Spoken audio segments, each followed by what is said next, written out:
The morning sun cast long shadows across the cobblestones of Windsor Castle as guard Thomas Mitchell took his position outside the main entrance. At 28 years old, Thomas had served in the Queen's Guard for 6 years, standing motionless for hours in his iconic red tunic and tall black bearskin hat. His dedication to duty was absolute, but today would test him in ways he never imagined.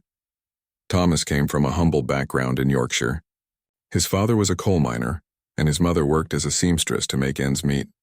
When Thomas announced his intention to join the military and eventually the Queen's Guard, his parents worried about the dangers but supported his dreams.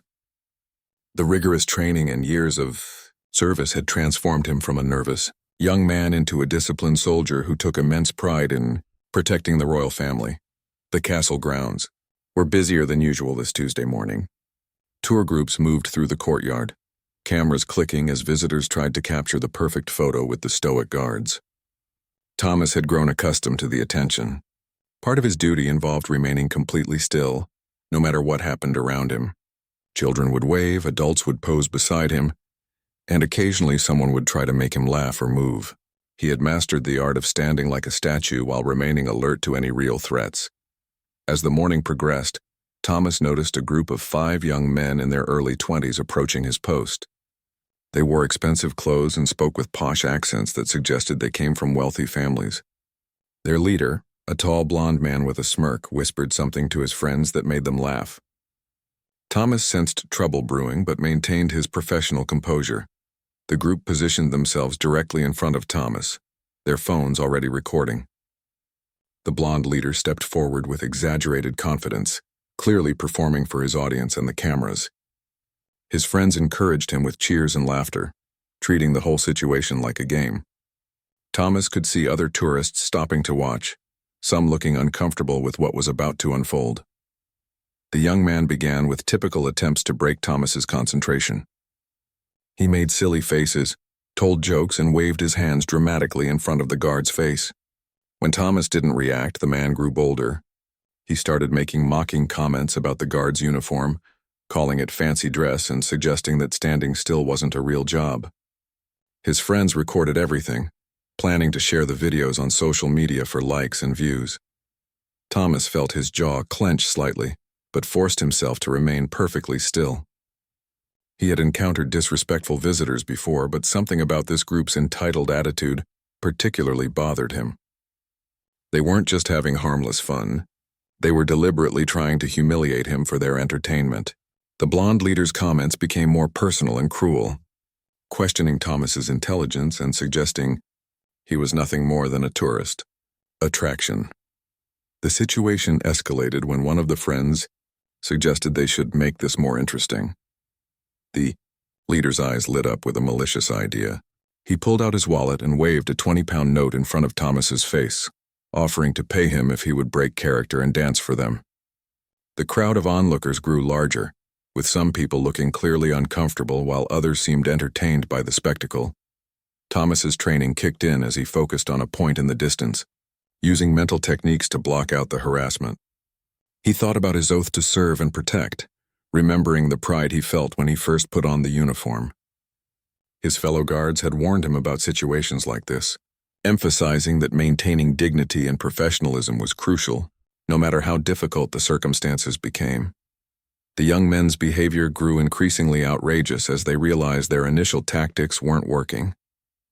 They began making loud, offensive jokes about the military and the royal family, clearly trying to provoke a reaction. Some tourists started filming the harassment, though whether they supported the guards or the troublemakers wasn't clear. The blond leader seemed to feed off the attention, becoming more animated and aggressive with each passing minute. Unknown to anyone in the growing crowd, including Thomas himself, this particular morning would become one of the most significant days of his career. The events unfolding would soon attract the attention of someone whose presence would change everything. But for now, Thomas stood alone, facing down the harassment with nothing but his training, his pride, and his unwavering commitment to duty as his shields against the growing humiliation. The harassment intensified as the group of young men realized they had attracted a substantial audience. The blond leader, emboldened by the attention and his friends' encouragement, decided to push boundaries even further. He began circling Thomas like a predator, making exaggerated military-style marches while his friends howled with laughter. The mockery was deliberate and cruel, designed to strip away every ounce of dignity from the professional soldier. Thomas's mind raced even as his body remained perfectly still. He counted his breaths, a technique his sergeant had taught him during training. 1 breath in, hold for 4 counts, exhale for 6. This rhythmic breathing helped him maintain control when facing difficult situations. Inside his head, he repeated the Guard's unofficial motto, dignity in service, honor in silence. These words had sustained him through countless challenging moments, and he clung to them now. The leader produced a small speaker from his backpack and began playing circus music, suggesting that Thomas was performing like a trained animal. The soundtrack added a theatrical element that made the harassment feel even more degrading. Several tourists looked visibly uncomfortable and started walking away, but others seemed entertained by the spectacle, which only encouraged the young men to continue. One of the friends, a shorter man with dark hair, suggested they should try to make Thomas break his stance physically. He approached from the side and pretended to trip, bumping into Thomas's shoulder. When Thomas didn't react, the friend tried again, this time accidentally stepping on Thomas's polished black boot. The Guard's training included preparation for minor physical contact, but the deliberate nature of these bumps was clearly meant to provoke a response. Thomas felt sweat beading under his heavy bearskin hat despite the cool morning air. The combination of physical contact, verbal harassment, and growing crowd was testing every aspect of his professional training. He focused on a clock tower in the distance, using it as an anchor point to maintain his concentration. His fellow guards had always said that the tower's steadfast presence reminded them of their own duty to remain unmovable. The blonde leader grew frustrated with Thomas's lack of response and decided to escalate his tactics. He began telling a fabricated story about how guards like Thomas were failed soldiers who couldn't handle real military duties. He claimed they were chosen specifically because they weren't smart enough for actual combat roles. His voice carried clearly across the courtyard, ensuring that everyone nearby could hear every insulting word. Several tourists began expressing their disapproval of the harassment. An elderly woman approached the group and asked them to stop, saying their behavior was disrespectful to someone serving his country. Her intervention briefly paused the harassment, but the leader quickly dismissed her concerns with a wave of his hand, claiming they were just having fun and that guards were used to this kind of attention. The situation took another turn when one of the friends pulled out a feather he had found on the ground. He approached Thomas from behind and began tickling the back of his neck, just below the edge of his bearskin hat. This physical contact crossed a line that even some of the initially entertained tourists found unacceptable. More people began voicing their objections, creating a divided crowd with some supporting the guard and others still filming the harassment. Thomas felt his resolve being tested in ways he had never experienced during training.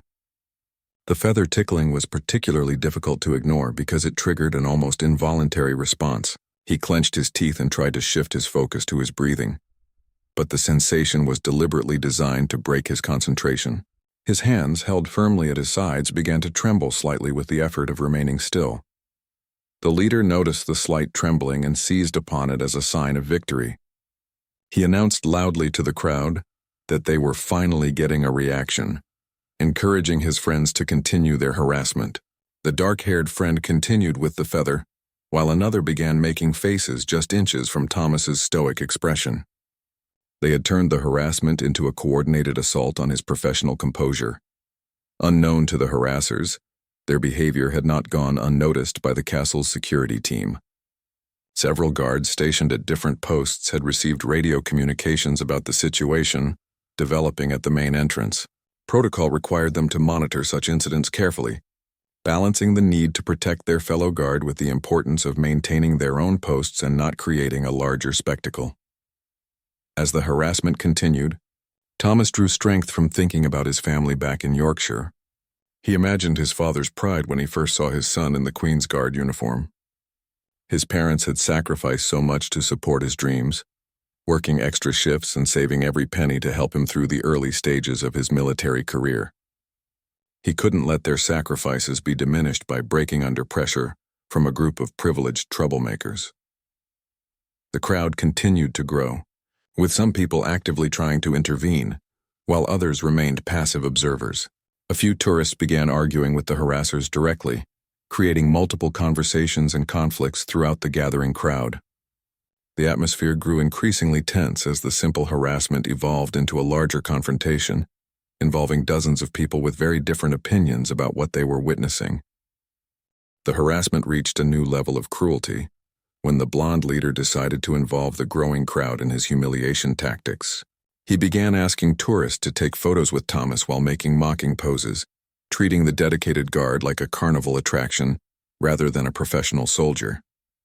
Some visitors refused and walked away in disgust, but others seemed amused by the entertainment and willingly participated in the degrading display. Thomas felt his heart pounding against his chest as the situation spiraled further out of control. The combination of physical harassment, verbal abuse, and now being treated like a prop for tourist photos pushed him closer to his breaking point than ever before. His military training had prepared him for many challenges, but nothing quite like this sustained. Public humiliation designed specifically to strip away his dignity and professional pride. The dark-haired friend discovered that tapping on Thomas's rifle with his knuckles produced a hollow sound that echoed across the courtyard. He began creating a rhythm, turning Thomas's weapon into a makeshift drum while the others clapped along. This desecration of his equipment represented a new low in their harassment, as the rifle symbolized Thomas's commitment to protecting others and serving his country with honor. Several more tourists voiced their objections to the increasingly disrespectful behavior, but the young men had reached a point where they seemed immune to social pressure. Their social media followers were commenting and sharing their live streams, providing positive reinforcement that encouraged them to push even further.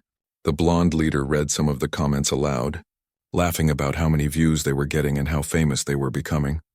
Thomas tried to find mental refuge by thinking about his training instructor, Sergeant Williams, who had taught him about the deeper meaning of their service. The sergeant had explained that guards weren't just protecting buildings or following traditions. They were representing the best values of service, sacrifice, and dignity every moment they stood at their posts. They honored countless others who had served before them and inspired those who would serve in the future. The harassment took on an even more personal tone when one of the friends claimed to recognize Thomas from somewhere. He made up an elaborate story about seeing the guard at a local pub, acting drunk and behaving inappropriately. The fabricated tale was clearly designed to embarrass Thomas in front of the crowd and damage his reputation. Other tourists who heard the false story began looking at Thomas differently, some with judgment and others with pity. The blonde leader seized on this fictional narrative and began embellishing it with more invented details about Thomas's supposed off-duty behavior. He described imaginary scenes of the guard acting unprofessionally, failing to pay for drinks and making inappropriate comments to women. Every word was a complete fabrication, but delivered with enough confidence that some onlookers began believing the lies. Thomas's jaw muscles tightened as he listened to these character assassinations. Having his personal integrity attacked was far worse than the physical harassment or mockery of his uniform.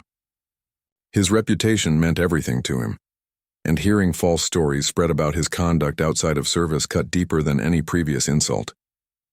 The lies threatened not just his current humiliation, but potentially his entire career and future. The situation became even more complex when a group of school children on a field trip arrived at the scene. Their teacher tried to redirect them away from the commotion, but the children were naturally curious about the crowd and the noise. The young harassers saw the children as a new audience and began performing even more dramatically, using inappropriate language and behavior that was completely unsuitable for young ears. Several parents in the crowd became angry about exposing children to such disrespectful behavior and began confronting the harassers directly. The blonde leader dismissed their concerns with crude jokes and continued his performance, now explicitly trying to shock and offend as many people as possible. The harassment had evolved from targeting Thomas specifically to disrupting the entire environment of the historic castle grounds. Thomas watched the chaos unfolding around him and felt a deep sense of responsibility for the situation. Even though he was the victim of the harassment, he couldn't help but feel that his presence was somehow contributing to the disruption. Families with children were having their educational visits ruined, Elderly tourists were being exposed to offensive language, and the dignified atmosphere of the royal residence was being completely destroyed. The leader's friends began encouraging tourists to throw small objects at Thomas to see if they could make him flinch. Coins, wadded paper, and even some food scraps were tossed in his direction. Most missed, but a few hit his uniform, leaving marks on the pristine red fabric that he took such pride in maintaining. Each impact felt like another chip in his resolve, another small victory for those trying to break his spirit. As the harassment continued, Thomas began experiencing something he had never felt before during his service: genuine doubt about his ability to maintain his professional composure. The sustained nature of the attack, combined with its public setting and growing audience, created a perfect storm of pressure that challenged every aspect of his training and personal strength. He wondered how much longer he could endure without breaking, and what would happen to his career and reputation if he finally cracked under the relentless assault on his dignity. The harassment reached its most degrading point when the blonde leader decided to stage what he called a comedy show using Thomas as an unwilling prop. He positioned himself next to the guard and began delivering a mock stand-up routine, making jokes about Thomas's appearance, his job, and his perceived inability to react to anything happening around him. The performance was designed to be as humiliating as possible, treating a dedicated professional like a piece of furniture. The crowd had now grown to over 50 people, creating a semicircle around Thomas's post. Some were there to support the guard and document the harassment for potential complaints, while others seemed genuinely entertained by the spectacle. The mixture of supporters and enablers created a chaotic atmosphere where multiple conversations and arguments were happening simultaneously, all centered around Thomas's silent figure. Thomas felt his vision beginning to blur slightly from the stress and concentration required to maintain his composure. The sustained mental effort of blocking out the harassment while remaining alert for genuine security threats was exhausting him in ways that physical labor never could. His breathing had become more controlled and deliberate, each breath a conscious effort to maintain his professional facade. The dark-haired friend discovered that snapping photos with the camera flashed directly in Thomas's face created a visible flinch response. He began taking rapid-fire photos from just inches away, the bright flashes creating spots in Thomas's vision and making it difficult to focus on his anchor point in the distance. The photographer claimed he was creating art and documenting performance pieces, using pseudo-intellectual language to justify his cruel behavior. Situation took a dangerous turn when one of the friends suggested they should see if they could make Thomas fall over. He began pushing gently against Thomas's shoulder, testing whether the guard would break his stance to maintain balance. When Thomas adjusted his footing slightly to compensate, the friend celebrated this as another victory and encouraged his companions to try similar tactics. Thomas felt genuinely concerned for his safety as the physical harassment escalated. While he was trained to handle minor contact, deliberate attempts to compromise his balance could result in injury if he fell while wearing his heavy ceremonial equipment. The bearskin hat alone weighed several pounds, and falling backward could cause serious neck or head trauma. Yet breaking his stance to protect himself would be seen as giving in to the harassers. The blonde leader noticed that Thomas was now visibly perspiring, despite the cool morning air, and decided to comment on it loudly for the crowd's entertainment. He began making jokes about the guard sweating under pressure and suggested that Thomas was finally cracking after their sustained assault. His observations were technically accurate, but delivered with such cruelty that even some initially supportive audience members began looking uncomfortable. A group of military veterans in the crowd had been watching the harassment with growing anger and finally decided to intervene directly. Led by an older man wearing a military service cap, they approached the harassers and demanded they stop their disrespectful behavior immediately. The confrontation created a new dynamic as the veterans shared stories of their own service and explained why the harassment was particularly offensive to anyone who had worn a uniform. The blonde leader initially tried to dismiss the veterans' concerns with the same arrogance he had shown others, but quickly realized he was facing people who wouldn't be intimidated or brushed off easily. The older veteran stepped closer and spoke in a quiet but firm voice about respect, service, and the sacrifices made by people like Thomas to protect others. His words carried weight and authority that the young harassers hadn't encountered before. However, instead of backing down, the leader decided to double down on his behavior. He claimed that the veterans were old-fashioned and that modern people didn't need to show such reverence for what he called ceremonial positions. His dismissive attitude toward the veterans' service created visible anger among the military supporters in the crowd and escalated tensions to a new level. The confrontation between the harassers and veterans created a divide in the crowd that threatened to turn physical. Other tourists began choosing sides, with some supporting the veterans' defense of the guard, while others argued that the young men had the right to express themselves however they wanted. The peaceful morning at Windsor Castle had transformed into a volatile situation that could explode at any moment. Thomas found himself in the impossible position of being the center of a growing conflict while being unable to participate in his own defense. He could hear the veterans speaking passionately about military service and sacrifice, defending not just him personally, but everything his uniform represented. Their support meant more to him than they could know, but he remained bound by his duty to maintain silence and stillness. The harassment had now been ongoing for over an hour, testing Thomas's endurance in ways that went far beyond physical stamina. The mental and emotional toll of sustained humiliation, combined with the stress of the growing crowd and escalating tensions, pushed him closer to his absolute breaking point.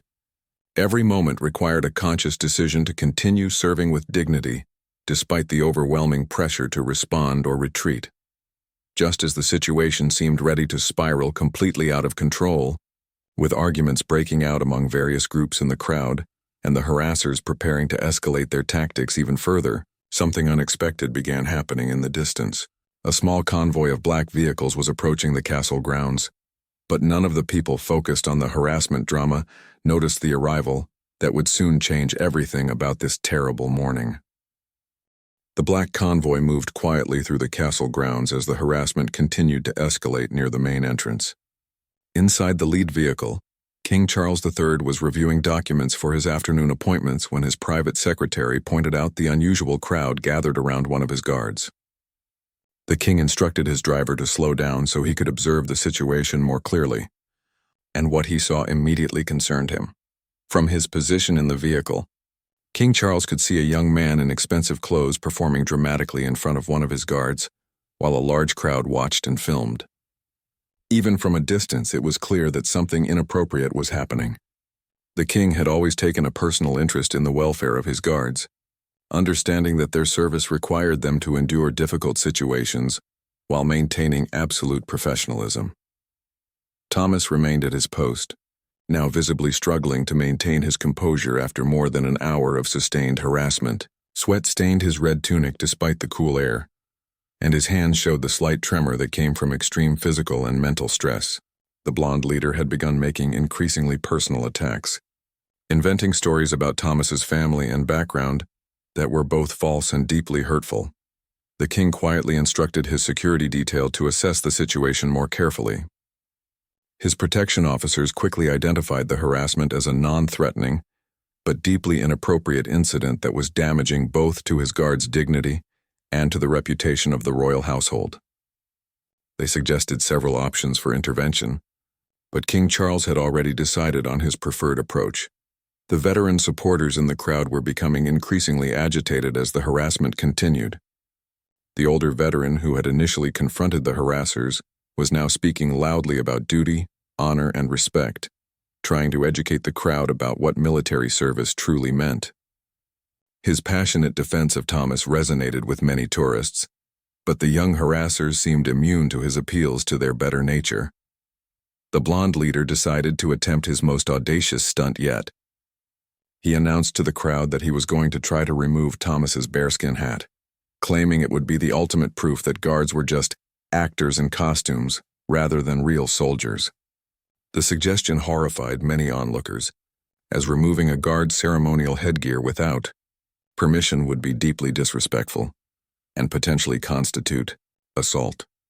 Thomas heard the threat about his hat and felt a surge of panic mixed with determination. The bearskin hat was more than just part of his uniform. It represented the honor and tradition of his regiment. Allowing it to be removed by harassers would be a humiliation that would haunt him for the rest of his career. He prepared himself mentally for the possibility of having to break protocol to protect the dignity of his position. The king's convoy had now stopped completely, with security personnel positioning themselves strategically around the vehicles.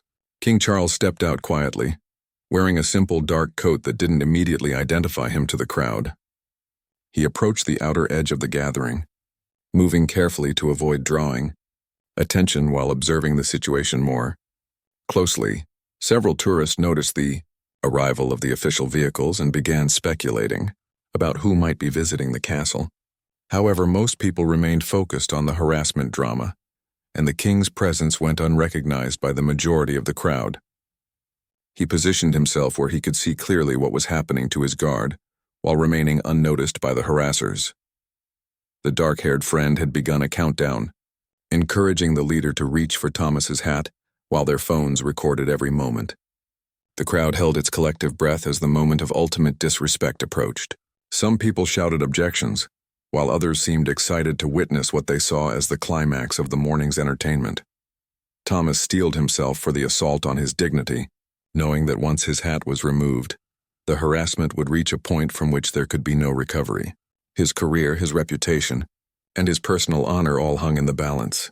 As the blonde leader reached toward the ceremonial bearskin that represented everything he held sacred about his service, King Charles watched the scene unfold with a mixture of anger and determination. He had seen enough to understand exactly what was happening and why immediate intervention was necessary.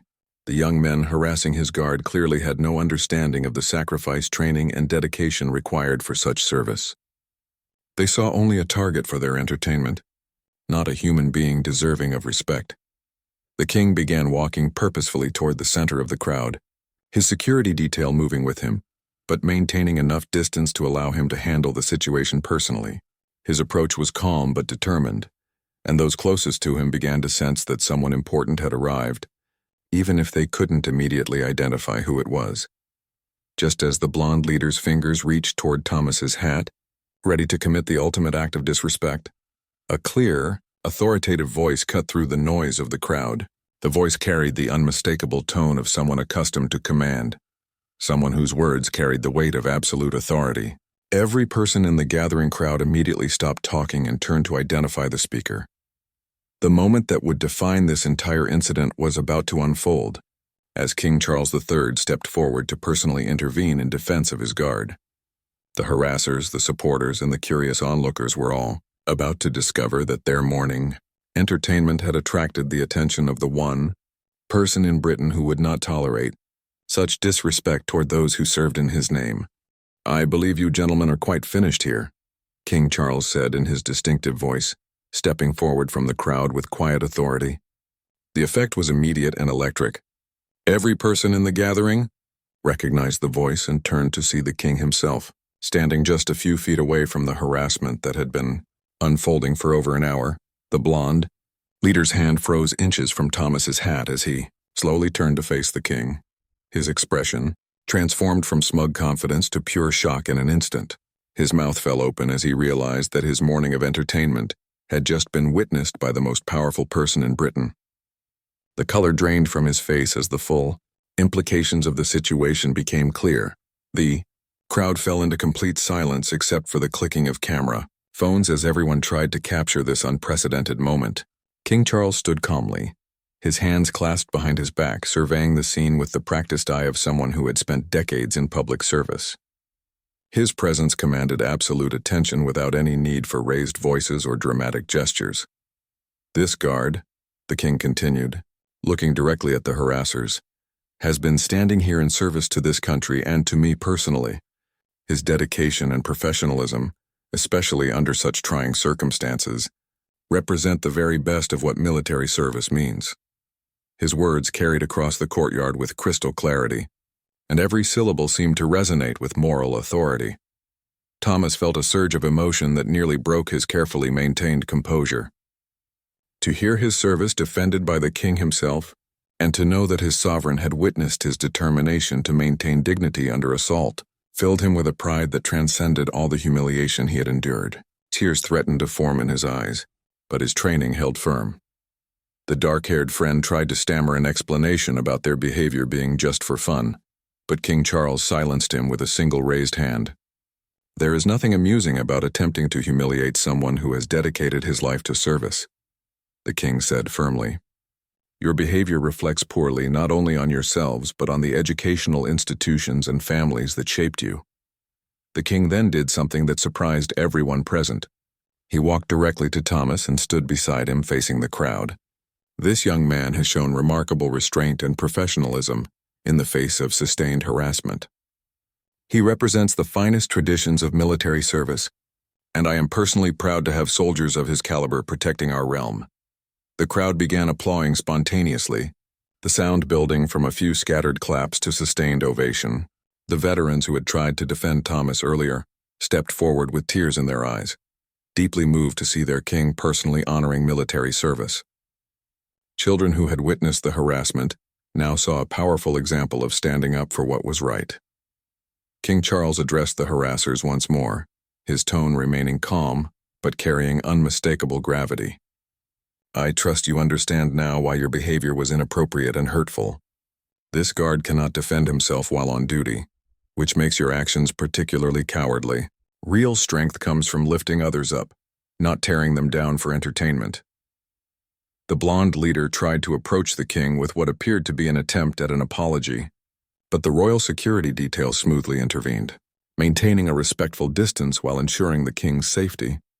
The leader and his friends found themselves gently but firmly guided away from the immediate area, their morning of harassment definitively ended by the highest authority in the land. Thomas remained at attention throughout the king's intervention, but when the king turned to speak with him directly, protocol required acknowledgement.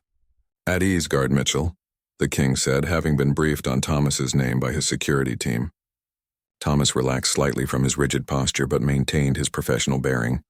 Your service today has been exemplary, King Charles told him quietly, standing firm in the face of such treatment while maintaining your dignity and commitment to duty demonstrates exactly why we value our guards so highly. Your parents should be very proud of the man they raised. The personal nature of the king's comments, mentioning his family, moved Thomas deeply. The king then addressed the broader crowd, thanking the veterans who had tried to defend Thomas and acknowledging the tourists who had spoken out against the harassment. He used the moment as a teaching opportunity, speaking about the importance of treating all people with dignity and respect, especially those who serve others in their professional capacities. As the king prepared to continue with his scheduled activities, he paused one more time beside Thomas. In a gesture that would be remembered and discussed for years to come, he briefly placed his hand on the guard's shoulder in a sign of personal respect and solidarity. The moment was captured by dozens of cameras and would soon spread across social media and news outlets worldwide. The crowd began to disperse as the king's convoy departed, but many people lingered to speak with Thomas, offering their support and expressing their admiration for his professionalism. The veterans shared stories of their own service and welcomed him as a brother in arms. Families with children used the opportunity to teach about respect, service, and standing up for others. The blonde leader and his friends had disappeared quickly after the king's intervention, their social media streams suddenly going silent. The videos they had posted earlier were soon deleted, but not before being captured and shared by others who wanted to document both their shameful behavior and the king's powerful response. Thomas completed his duty shift that day with renewed purpose and pride. The harassment that had nearly broken his spirit had instead become the catalyst for one of the most meaningful moments of his military career. The king's personal recognition of his service would sustain him through many future challenges and remind him that dedication and dignity, even in the darkest moments, never go unnoticed by those who truly matter.